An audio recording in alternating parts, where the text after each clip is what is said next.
it was definitely great to see the Nintendo 64 finally get some love on the Switch. Now, even if it's coming at a bit of a premium, getting to revisit some of these classics on Nintendo's handheld is something I've wanted to do for quite some time.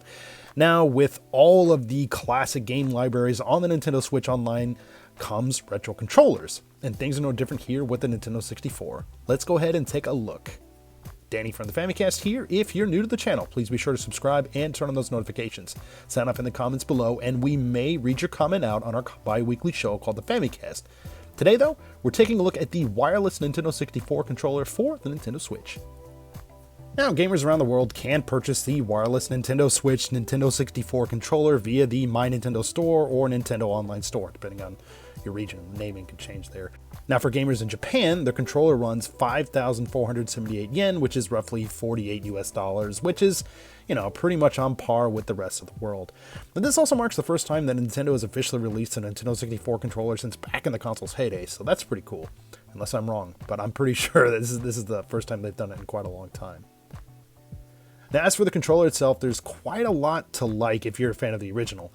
Now, I can't comment on whether or not the analog stick will break down or to like this loose mess like it would with the originals over time. We just haven't had enough time with it yet. But everything else about the controller here is pretty much spot on. Now, being a modern Switch controller, there are a few additions here that help bring it in line with everything else that's on offer in terms of like controllers here. Now, the top of the controller features a ZR button, kind of offset to the center right, with the home button right behind it. And the capture button is snugly fitting just a little bit to the left of that. The press of the ZR button actually gets you into like the save states and all that type of stuff here. The USB-C charging port is nestled right in the middle, top there, and there's also like a pairing button that's right on the back left of that. You can also see like the controller lamps and stuff like those little lights back there as well. Now, the Nintendo 64 Switch controller does come packed with Rumble built in, so no need to break out that old Rumble pack there, guys. Now, in terms of feel, I will admit that it has been quite a while since I played any games with the original peripheral. I played a lot of N64 stuff here recently, but just not with the Rumble pack. But, with the Switch stuff, I think this actually feels pretty good overall. Of course, not all the games that are currently on the service use this feature, but those that do feel pretty decent. Now, taking a look at the back of the controller, you will notice that the original port for the memory pack, rumble pack, transfer pack, and what have you, that is completely closed off now.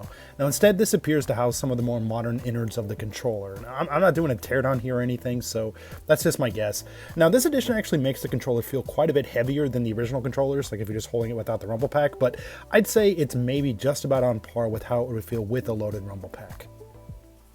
Now, just as with the previously released replica controllers for Nintendo on the Switch, using the N64 controller will make a special controller icon show up in the application that you're using. So if you're on the Japanese Nintendo 64 app, you can see it there. If you're on the North American one, you can see it there. So that's pretty cool. I mean, it's not really like a huge deal or anything, but kind of like a nice little attention to detail that I think is pretty neat.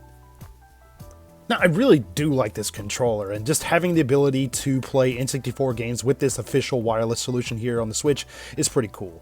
Now, while I can't really think of anything major to complain about here, I think one of the biggest selling points of the original Nintendo 64 controllers happen to be the variety, and especially when it comes to colors. I mean, at the N64 launch, there were actually 6 controllers to choose from. Gray obviously came packed with your system, black, red, green, yellow, and blue. And then along the lines, there were so many more colors that got released down there as well. Now, I do understand that doing something like this for a peripheral that is only for sale online to Nintendo Switch Online members is probably just not a financially viable thing to do. But it would have been cool to see. I mean, could it still happen? Maybe, but I really highly doubt it.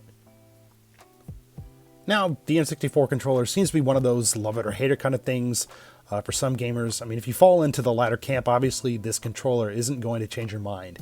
Now, for those of you out there looking for something very true to the original, you'll definitely want to pick this thing up. Now, it's a good modern take on the classic that works fine just right out of the box.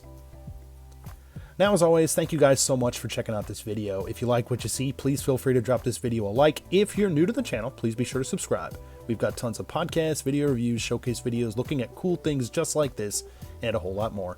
Again, this is Danny from the Famicast. Thanks for watching, and we'll catch you later.